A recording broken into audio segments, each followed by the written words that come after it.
And I know that Obi, you know, I mean, I don't, well, you guys probably don't know this, but I'm sure she'll talk about it. She's always made one or two comments about, you know, skin spots, but at the same time, you can have body insecurities and you can be comfortable with it. So, you know, I'm sure as we'll see, she'll talk about the fact that this was something that was an insecurity, but she's embraced it. And insecurities can actually become beautiful things. There's always somebody out there that will find your insecurity beautiful, but it should definitely begin with you. You find it beautiful, other people will find it beautiful. When you don't draw attention to certain things, you'd be surprised that people don't even notice half of the things that we ourselves notice. One thing I blame for a lot of body insecurity these days is social media. Of course. We're constantly flooded with images of people being so perfect that everybody has a standard for perfection nowadays, especially with girls. And another thing is when you take a picture, you put it up and it gets like 4 likes. I guess 400 likes on somebody else's. Someone else, do you understand? You start feeling, oh, okay, she's prettier than me. Okay, what do I need to do to be? Then you start to analyze, okay, her nose is thinner. Maybe I should adjust it. Maybe if I had bigger boobs, I'll get more attention. Because it's true. People these days want to throw off their clothes just to get... Someone wants to be an hourglass like all their life. But you know, the funny thing is, on the flip side, I don't even know if body insecurities are as major as it used to be, because now we're just one knife away from fixing whatever our issue is, versus before having to live with it. In today's day, people have access to fix their insecurities, which perpetuates it. It makes it worse, because sometimes we're flooded with unrealistic images. Like, we have to look up to people who have like 24-inch waist and like 46-inch hips. Don't you think that who this really affects are younger people? Because I feel, for me personally, the fact that I know that everything is either photoshopped or bought at the doctor's office actually makes me a lot more confident in my insecurities, because I'm like... But were you always like this, or you grew into yourself? Is that Nancy? Nancy is in the building, I guess. Well, that's what I'm saying, that it affects younger people who might not be mature enough to understand that this is not real. You know, so I think with anything we need to really... Why did you guys have looking to send the beautiful as...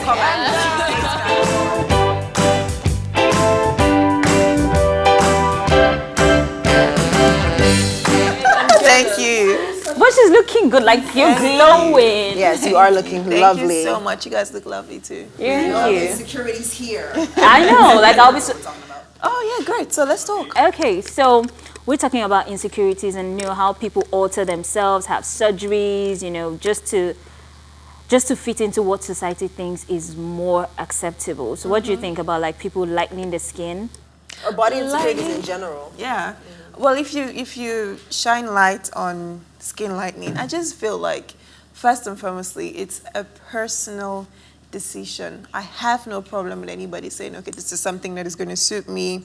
As long as you're not taking money from my pocket, you're not lightening my skin, you're not inconveniencing me, you're not in my space, I'm totally fine. So on that topic, I just feel like whatever rocks your boat, whatever makes you feel more confident. Most of us, we sitting down here, we're so lucky to be confident in our skin and confident with what we look like, and we're very comfortable. So I just feel like since we're already there, thank God, but there are people who, the more easier it is to get these things done, the more was just like, you know what? You know, so I mean, if I can buy new kidneys, if I can buy a new heart, it's chest. Actually it's a medical condition. Yeah, because if I can buy new kidneys, I can buy a brain. Why can't I buy new hips? Some boobs and new hips and new, you know. So I just feel like I don't think it's biblically wrong. Because I don't see anywhere in the Bible that says... Like it's a personal choice. Yeah, it's just a personal... But a lot of people have brought upon themselves to just shame these people and say, oh, you're not comfortable. Fine, they're not. They're not disturbing you, so leave them. I know, let them do what they want to do. You that you are... But for me, they can afford it. For me, though, I think... But that was what she said that I really didn't want her to forget. You said, if you can afford these things to change, what happens with the people who can't, and then their insecurities start to ruin them? or take them into, maybe suicidal thoughts, like or depression. Or depression. It can be much more. I just feel like if that's the case, then what you don't have cannot kill you. You can always, it depends on who you look up to, If you have the money and you look up to Kim Kardashian, go ahead. You look up to Beyonce, go ahead. But if you don't have enough money, you just have to look for a slimmer role model. Just be like, you know what? Paris Hilton, you are my role model. But these days, you can actually work your body to what you want it to be. I can be in the gym and work some butt out. You can build the body you want. If you can't afford it overnight, you can work for it over a couple of months. So it's just... It is that important to you, right? Yeah. So you have to be really young to feel like if I don't have big butts and big hips, I'm going to die. But the older you get, you realize that people don't even... Condition. Yeah, skin condition. Something that you can't work out. But the older you get, the more you realize that there's so many people living with the same things and they're comfortable. Or worse. And I think you can always find, kind of like what you said, you can always find someone who looks like you and is considered gorgeous. Because I know growing up, I used to be so insecure about my height. Like, it was really bad. I would cry about it. Oh, wow. And at some point, people told me, if you pray to God, like 12 midnight, if you come outside, he answers your prayers. Like, I would wake up as a child and I was scared of the dark, but I was willing to risk it to just come outside and pray so that I could be taller. And they'll say, oh, eat more beans, you grow tall and everything. That, yeah. But as I grew up, I think the first person was Alexander the Great. I saw that he was actually a really small person. And then I saw other people and then celebrities. We had a lot of people who weren't tall. Yeah. And they were actually like pretty. And people say, oh, they're like 9 out of 10. And then I started to think, you know what, petite is cute. If you're taller than me, you have a problem. It's so funny, Tria's face, because she's the opposite. I looked at her like, if you're taller than me, you have the problem. Like, well, No, but yeah, I'm sure you must. Yeah, I do. Growing up wasn't funny at all, my sister.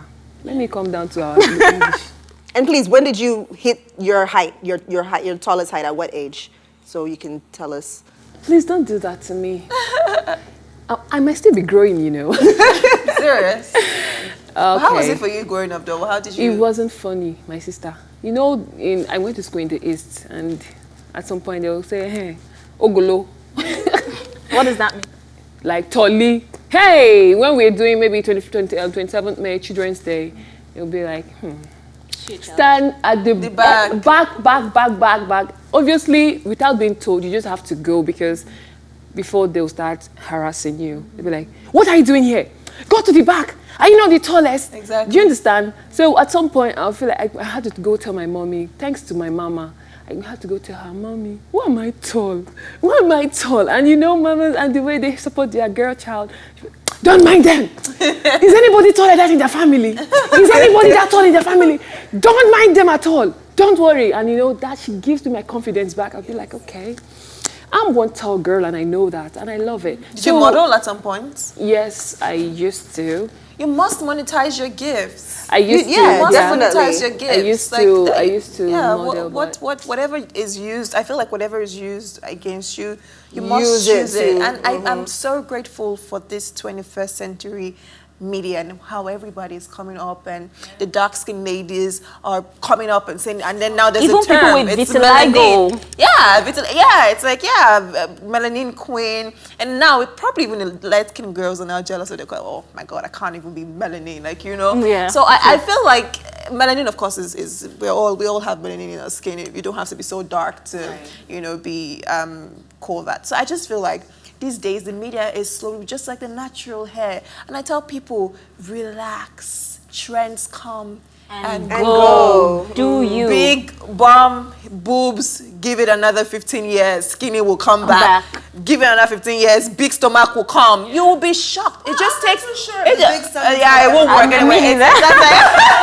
That's not sexy. But still, I just feel like somebody will come and own it. A big girl will come and own and it, just be like, and she'll just take over the world. And everybody will be like, I want to be as big as that girl and rock this clothes. It'll be all about the curvy life. Yeah, it will be back to, and then the skinny will come, and I just feel like it's a trend. Now, a couple years back, movies, they put the light-skinned girl in front, even music videos, all the light-skinned in front, white people in front, the dark-skinned stay behind. But these days, they're singing about dark-skinned girls. The thing of singing, when they say African queen, they use the dark girl. They use, and now, and then more and more, but I understand that I think Nigeria is the highest they purchase the most bleaching products. I have read that. Nigeria. But I think that's because of a population issue, because Lord knows. No, I think we just naturally jump on trends out here. Oh, we do, generally. Whatever it is, if it's like, oh, this new hairstyle, oh my God, just go out. Everybody has it. So we're very much a pop. Even with human hair, for instance, that's like the highest thing, too. yeah. Now everybody's cutting their hair and like trying to grow it back. I'm just rocking this one. Like the heat in this country is too much. It's too much. But I also want to talk about this. You know, a lot of people say, oh, this bleaching thing, and it's made some of us who were born, I mean, I'm not so light, but some of us who were born light, it makes us feel, okay, you know what? We can't really come out again because everybody just feels like once you're light in Nigeria, you are bleaching. Okay, now, since we're all bleaching, and then they also say these things about your hands and the knuckles. And yet I realized that there's so many dark-skinned with black knuckles. With darker knuckles. Who have like dark knuckles and dark everything, dark and ashy. Nancy, do you know that doing laundry gives you black knuckles, but even people don't cooking, know. Even some kids are born and you already see it there. Me? Like, I see my baby pictures and it's not like it was white with all of my skin. I wash. If I wash finish, all this place they black. They black, Abi. True. I just feel like they don't understand that as you grow through life, the different agents are just, so now, I don't think it's just enough. Of course, some you see, and you know this one, we are using rim. You know, some you see. But some you see, and you can tell that you can't just totally expect, even Americans and the white people and Europeans, and the Asians. I mean, it came from Asia. That's why I was saying that they're the ones that made the products because, you know, as far as color shaming and that insecurity, that's throughout the world. You know, where that European concept of lighter is better. So that's something that I think as a world we struggle with. You know, but like you said, it's really about gaining that confidence from a young age of who you are and being comfortable in your skin, in your imperfections. That's the only way to really combat body insecurities, because the media is not going to help you. Body insecurities, we all have them. I have them, I know Abi has them, I know Chinyere has them, or we've had them. Maybe we've come up with new ones over time.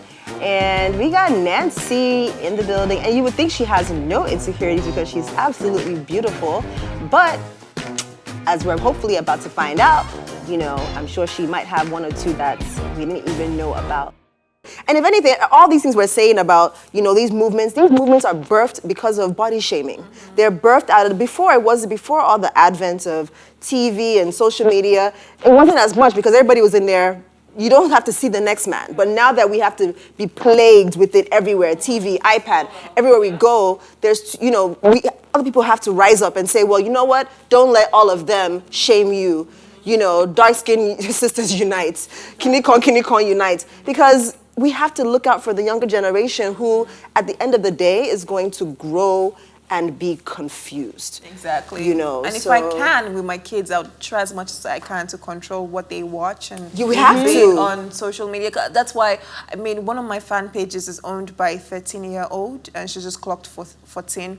And when she told me, I appreciated the fact that she was doing something so kind for me, but I was just like, yo, you're too young. Like now you look at me and you want to be me when you can be. You have insecurities of, you know, her skin is like this, mine is not like this. The way I dress, the way I carry myself. When you as a person you could be way more amazing than I am. I feel like everybody's individuality is absolutely amazing if you can just embrace it. And if you have too many replicas of everybody, then what's the word? Variety is the spice of life. So I feel like you're so young, you look at me and you grow up to be me, and you forget that you as a person can be even times 10 more amazing than I am. So when I talk to her and I say, please, I don't want to be anybody's role model. It's so much. You guys don't understand the pressure. I didn't come here to be perfect and say, be like me. I'm just working. I'm just fortunate. And the only difference between me and anybody watching this is you work in the bank,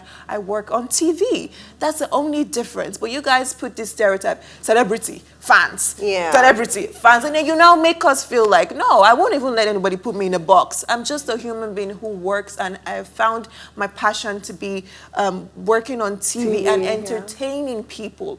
I won't fall under the pressure of having to be this person. I want to wear my bum shorts. Oh, what will people say? It's your business. I wear my bum shorts. That's my girl. I wear my bum shorts. That is my Nancy. Exactly. I want to cut my hair. I cut my hair. Anything I want to wear, I do it, and I do it as a person. It is my decision. I am so crazy about people making decisions and sticking to it. I don't fancy people who let other people make decisions because it's just one life. I even have, speaking of body insecurities. But wait. Sorry. Nancy, okay, so we needed to do something. Okay. We need you to spin the wheel. Yay. You're excited. She doesn't know. I like that. She just said, okay. She didn't even ask like, okay, what's it about? You don't know what you're getting yourself into. Until it lands on numbers, whatever. Well, I don't mind. Let's see what that's. Oh, that's 16? 16? 16, yes. Okay. Yes. Dun, dun, dun. Drum rolls. How do you know when you're in love? How do I know when I'm in love? Are you blushing? Oh, no, I'm not. It's just, it's her natural glow. I'm going to, first of all, try as much as I can to define love in my own term.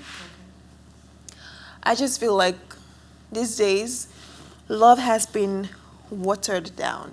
You know, you just watch it and I feel like a lot of people think what they watch in fairy tales really is love. No, the first example of love is Christ Jesus.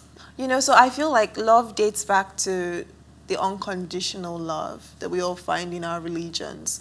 Have I ever been in love is a question. Okay. No, how do you know when you're in love? How do I know? Yeah, how do you know when you're in love? When I have butterflies in my tummy, and I don't have it for the first 1 week, 2 weeks, I have it for like the whole time. And I see myself like doing things that I wouldn't do. Like I see myself driving at night. Look, once I get home and I take off my makeup and my pajamas is on, not even a fire can get you out of the house. That house can burn me down with it. I'm in that room. Like, no, even when the gen goes up, I'm like, Jen, goodbye, I'm sleeping. So if I see myself leaving the house to come see you, maybe you're ill and I'm bringing you soup, I'm like cooking you soup. Child, boy, you better know that I am in love. But I think a lot of people, we're all scared of being in love these days. Cause I love how you said these days. These days, we're all really scared because nobody wants to be that weak person. Nobody wants to give too much. Everyone's not have enough. Yes, so I just, there's a high rate of divorces, everybody's just, I'm the kind of type who. And sometimes it seems like everyone is playing too many games these days. Yes, I don't know what's going on. I really hope the next generation really know what we get it right. I hope they get it right. Yeah. But that's on us. There is no next generation unless we're the ones. Okay, so one more person. How do you know when you're in love? When he buys you something nice. Why would you? I think I should have asked that question. I take it back. God, wait now. Chill. I'll go answer question. Okay. Who do you ask me? Nancy. Big mistake. Just saying. I know that I'm in love when I check my wardrobe and all your stuff are stocked in. Like all the new dresses I knew that's where she was going. Yeah, and I just open and say, I'm smiling, okay? And you buy it, bro. Like, you're the man. You're the man, trust me. No, but I also, sorry, I need to say this quickly because I'm so into my job and my work. My work is fun, my fun is work. And I feel like if I can give up going to work for you. Ooh. I don't have to necessarily be in love. But you mean in a relationship with you, I must be able to say, even if I'm in a relationship, I have to be in love. Forget. If I'm in a relationship, I'm like, I gotta be at work all week, man. What you say? I'm going to see you next week, all right? You'll be fine, yes? But if I'm in love and I'm saying, I have work, but I'll just go, no problem. I'll tell them that I'm sick. I won't go. I'll just let it go. Then I'm in love. Because I don't joke with my job. You've met me working, so don't try to. But Nancy, honestly, I never see you do that before. I never hear him. You never hear him before. I person, man, marry me, person tell me say make I leave work. Now that was not married, but you and I never hear say you leave that work, that your work. No, exactly. Thank you so much for stopping by, and thanks for sharing your thoughts. Like, you had so much to say. Yeah, she came in here and was like, look, body insecurities 101. She took her to school. Thank you so much for having me. Like, you had to take the credit, really. Yeah. Thank you so much. Thank you so much for having me. I know. I know, you guys can have it.